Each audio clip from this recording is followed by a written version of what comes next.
지금부터 내가 해주는 얘기 들어주겠니? 할렐루야. 12월 6일 월요일 새벽입니다. 예수는 나의 힘이요 1절 4절 찬양 올려드리겠습니다. 예수는 나의 힘이요 내 생명 되시니 구주 예수 떠나 살면 죄 중에 빠지리.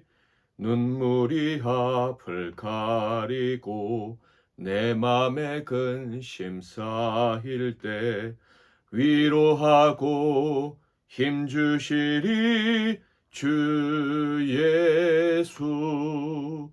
예수는 나의 힘이요 내 소망 되시니 이 세상을 떠나갈 때 곧 영생 얻으리. 한없는 복을 주시고 영원한 기쁨 주시니 나의 생명 나의 기쁨 주 예수. 오늘 하나님께서 주는 은혜의 말씀은 신약성경 로마서 10장 1절부터 4절 말씀이 되겠습니다. 로마서 10장 1절부터 4절 말씀을 봉독해 드리겠습니다. 형제들아, 내 마음에 원하는 바와 하나님께 구하는 바는 이스라엘을 위함이니 곧 그들로 구원을 받게 함이라. 내가 증언하노니 그들이 하나님께 열심히 있으나 올바른 지식을 따른 것이 아니니라. 하나님의 의를 모르고 자기 의를 세우려고 힘써 하나님의 의에 복종하지 아니하였느니라. 그리스도는 모든 믿는 자에게 의를 이루기 위하여 율법의 마침이 되시니라. 아멘. 오늘은 의를 이루는 자, 의를 이루는 자라는 제목으로 하나님 말씀을 상고하겠습니다. 사도 바울에게 있었던 큰 고통은 자기 민족 이스라엘 중에 저주의 그릇들이 많다는 점이었습니다. 그래서 그의 소망은 참 간절했어요. 그가 비록 이방인의 사도였지만 진정으로 이스라엘의 구원, 이스라엘의 모든 사람들이 긍휼의 그릇이 되기를 바랬다 하는 거예요. 구원받고 하나님께 쓰임받는 그릇이 되기를 간절히 소원했습니다. 1절을 볼까요? 형제들아, 내 마음에 원하는 바와 하나님께 구하는 바는 이스라엘을 위함이니 곧 그들로 구원을 받게 함이라. 일부 유대인들이 오해하고 음해했던 것처럼 그는 이스라엘 배신하고 이방인만을 사랑하는 사도가 아니었다 하는 거예요.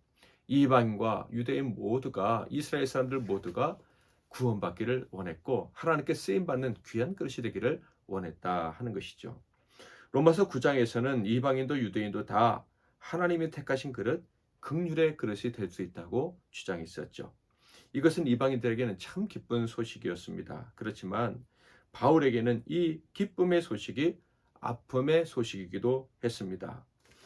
이방인들은 이렇게 귀한 그릇으로 구원의 은총을 누리고 가치 있는 인생을 살아갈 수 있게 되었는데 자기 동족들은 스스로 가치 있다고 여기지만 실제로는 버림받은 인생을 살아가고 있었기에 사도 바울의 마음은 많이 아팠다 하는 거예요.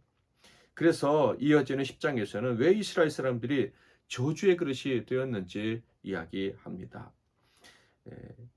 그 이야기를 하는 이유는 명백했죠. 유대인들, 자기 동족 이스라엘, 그들 모두가 다 같이 하나님이 귀 쓰시는 그릇, 긍휼의 그릇이 되기를 원했기 때문입니다. 자, 그렇다면 유대인들이 저주의 그릇이 되는 이유는 무엇이라고 사도 바울이 이야기했을까요?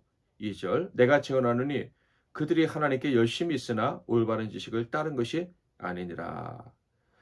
이 말씀을 통해서 사도 바울은 분명히 지적하고 있습니다. 이스라엘 백성들이 잘못된 지식을 따라서 저주의 그릇이 되었다라는 거예요. 하나님의 은총을 담은 긍휼의 그릇으로 살지 못하고 있는 이유는 거짓을 진리로 착각하고 받아들였기 때문이라는 것이죠.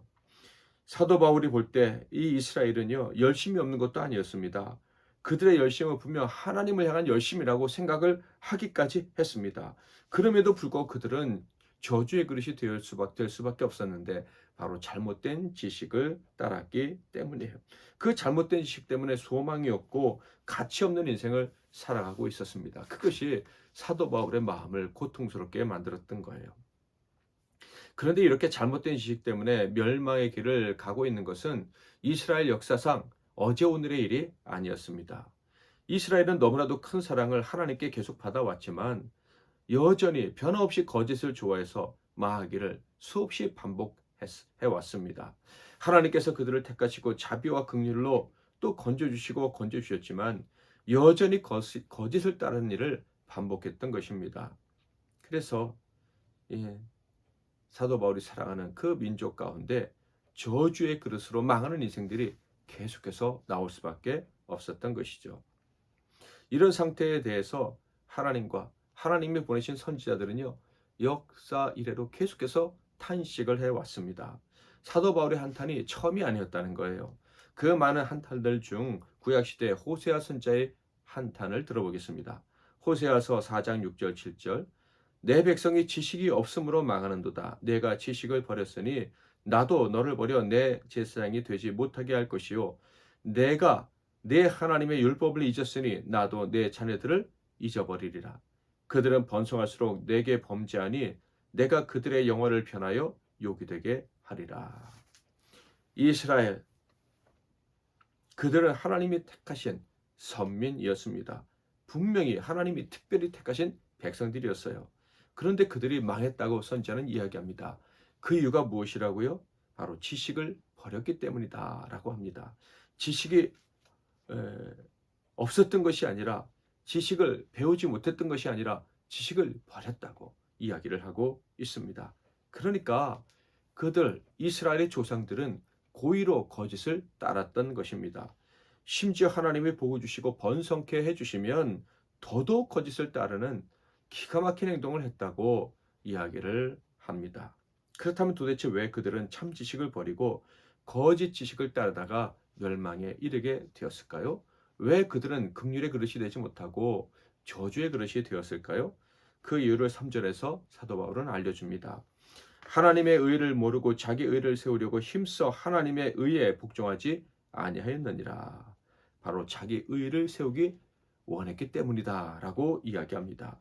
자기 의란 한마디로 자기를 높이는 것입니다. 자기 업적, 자기 능력, 자기 실력, 자기 자존심, 이런 것들을 높이는 것을 말합니다.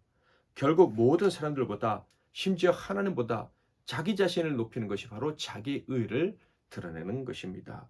교만이 바로 자기 의다라는 거예요.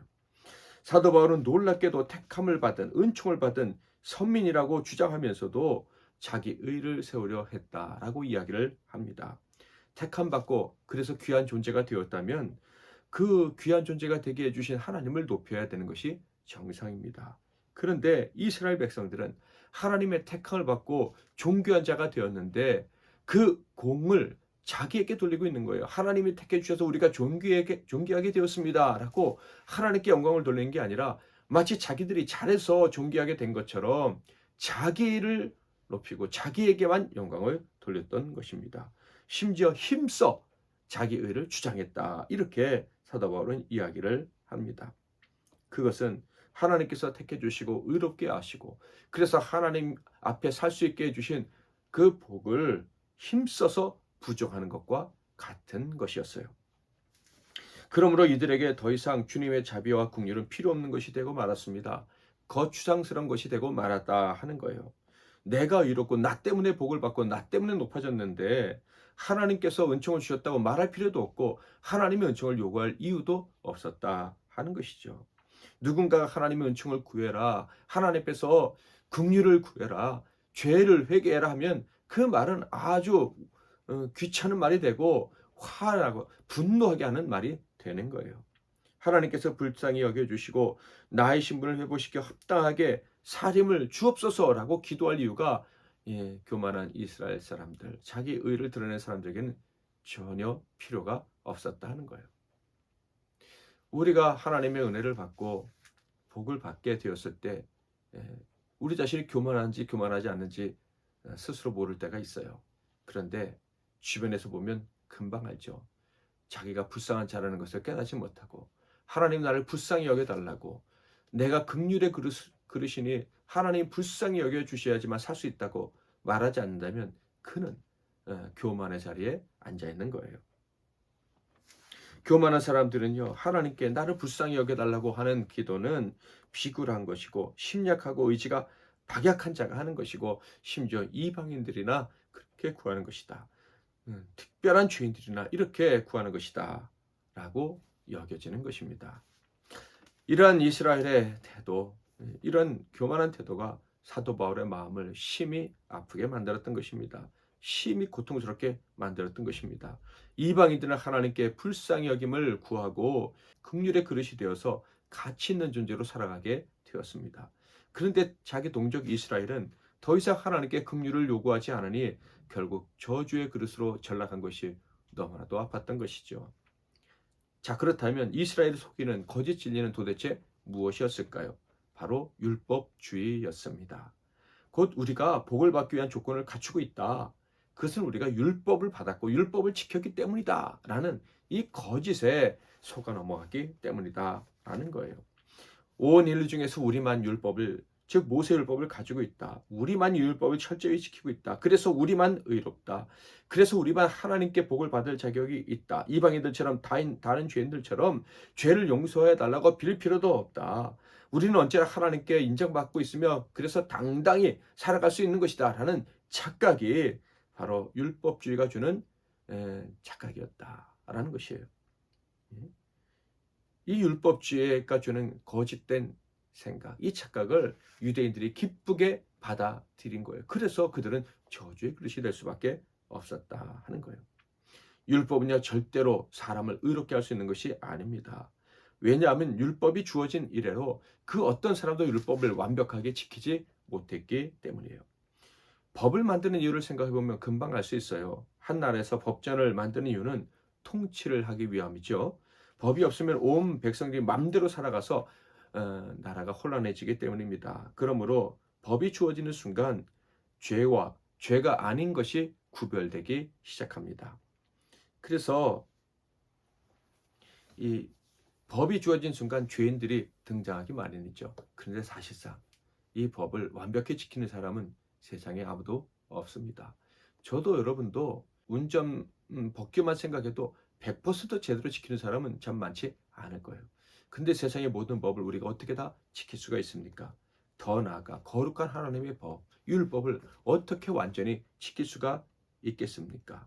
이스라엘의 조상들, 그들의 조상들은요, 수없이 율법을 어겨서 수없이 저주받고 멸망당한 그런 역사를 후손들에게 남겨준 사람들이에요. 이스라엘 사람들은 그 역사를 잘 알고 있어요. 그럼에도 불구하고 율법 때문에 우리는 완전하고 이로운 자라고 생각하니 이 얼마나 거짓된 망상에 사로잡혀 있는 것입니까? 완전히 모순인데 그것이 모순이라는 것을 그들은 인정하지 않고 있는 거예요. 왜? 거짓에 속아서. 사도 바울이 이런 말을 했습니다. 로마서 3장 20절. 그러므로 율법의 행위로 그의 앞에 의롭다 하심을 얻은 육체가 없나니 율법으로는 죄를 깨달음이니라. 율법은 그 누구도 완전히 지킬 수 있는 법이 아니라는 거예요. 그래서 율법이 온 순간부터 모든 사람은 다 죄인이 되었다는 것입니다. 그래서 모든 사람은 율법에서 나는 죄인입니다. 이렇게 고백해야 된다는 거예요. 로마서 3장 23절 모든 사람이 죄를 범하였음에 하나님의 영광이 이르지 못하더니 그런데 이스라엘 사람들은 율법 때문에 자기가 의롭다고 하니 얼마나 거짓된 생각에 사로잡혀 있는 것입니까? 하나님이 율법을 주신 이유는 분명합니다. 죄를 깨닫게 하려 하심이에요. 죄를 깨닫고 하나님 나를 불쌍히 여겨주세요. 구하게 하기 위하심이었습니다. 그렇게 겸손히 회개하는 마음으로 긍휼을 구할 때 그들이 긍휼의 그릇이 되는 복을 주시려고 율법을 주셨던 것입니다. 무엇보다 스스로 의로워질 수 없는 죄인임을 깨닫고 새로운 약속, 그들을 참으로 의롭게 해줄 수 있는 그 새로운 약속을 기다리게 하시려고 율법을 주셨다 하는 거예요. 사도 바울은 이런 하나님 뜻을 분명히 알고 있었습니다. 그래서 4절에서 이렇게 말한 것이죠. 그리스도는 모든 믿는 자에게 의를 이루기 위하여 율법의 마침이 되시니라. 이것은 예수께서 율법의 역할을 끝내셨다는 거예요. 율법이 모든 사람들에게 너는 죄인이다 라고 정죄하고 심판하는 그 일을 멈추게 하신 것이 예수의 일이다 라는 거예요. 율법으로는 할 수 없는 일을, 즉 사람을 의롭게 만드는 그 일을 예수님이 성취하셨다라는 거예요. 율법은 모든 사람을 죄인으로 만들지만 예수님 모든 사람을 의인으로 만드시기 위해서 이 땅에 오셨고 십자가에서 죽으셨다. 그리고 부활하셨다라고 이야기를 하고 있는 거예요. 예수님은 완전히 죄가 없으신 분입니다. 율법 앞에서 조금도 부끄러움이 없으신 분이에요. 그런데 그 율법의 저주를 다 대신 짊어지시고 죽으시고 부활을 하셨습니다. 율법 때문에 죄인이 된 모든 사람들의 죄를 짊어지시고 죽으셨습니다. 율법 앞에서 고개를 들 수 없는 모든 사람들 다 대신해서 죽으셨으므로 이제 모든 사람이 율법 앞에서 고개를 들고 당당히 살아갈 수 있도록 해주셨다 하는 거예요. 그러므로 구원받은 사람이라면 그 누구도 자기의 의를 자랑할 수가 없는 거예요. 자기의 의로움을 자랑하려면 오직 예수를 자랑해야 되는 거예요. 예수 그리스도로 말미암아 내가 의롭게 되었다라고 자랑해야지, 자기 공로, 자기 의, 자기 자존심을 내세우면서 자랑해서는 이래서 내가 의롭다고 자랑해서는 절대로 안 되는 거예요. 율법을 완전히 내가 지켰다, 이런 말은 완전히 불가능한 말이다 하는 거예요. 그러므로 누구든지 자랑하려면 예수를 자랑해야 되는 거예요. 의를 이루며 살아가는 자가 되기 원한다면, 나는 의로운 자입니다 라면서 소리치며 살아가고 싶다면 오직 예수만 높여야 되는 거예요. 예수를 높일 때 그는 이 의를 이루는 자요, 의롭다고 칭찬받을 수 있는 사람이다 라는 말씀입니다. 사랑하는 성도 여러분, 저 여러분은 의로운 사람이고 또 평생 의를 이루며 살아가야 될 사람들입니다. 그런데 그 일을 이루려면 우리가 절대로 잊지 말아야 될 것이 있습니다. 나를 내세우면 안 된다는 거예요. 나의 의를 자랑하려 해서는 절대로 안 된다는 것입니다. 그 반대죠. 나의 의는 없음을 분명하게 기억하고 예수의 공로만 기억하고 살아가야 되는 거예요. 예수 앞에서 나는 죄인입니다. 하나님 앞에서 나는 하나님의 긍휼이 필요한 사람입니다 라고 늘 고백하며 살아갈 때 우리는 하나님의 의를 이루고 하나님 앞에서 의롭다 칭찬받는, 그리고 의로운 열매들을 맺는 인생이 될 수 있는 것입니다. 오늘도 하나님 말씀 기억하시고 또 하나님의 의를 의지해서, 예수의 공로를 의지해서 의로운 삶 살아가시는 하루가 되기를 바랍니다. 제가 먼저 기도하고 여러분이 이어서 기도하시고 하루를 시작하십시오. 하나님 아버지, 선한 것이 아무것도 없는 저희들을 예수의 보혈로 정결케 하시어 의로운 자가 되게 하시고 또 오늘 하루의 삶에서 의를 이루며 살아가게 하시니 감사합니다. 주님이 불쌍히 여겨주셔서 의로운 자가 되었고 의로운 삶을 살게 되었사오니 언제나 의로우신 주님만 높이며 살아가게 하옵소서. 예수만 자랑하고 예수의 공로만 높이며 이 땅에 하나님의 의가, 예수의 의가 가득하게 만드는 우리가 되게 하옵소서. 평생 나 자신을 드러내고 나의 의를 자랑하는 실수를 범치 않도록 하나님 늘 우리를 붙잡아 주옵소서. 예수 그리스도의 이름으로 기도하옵나이다. 아멘.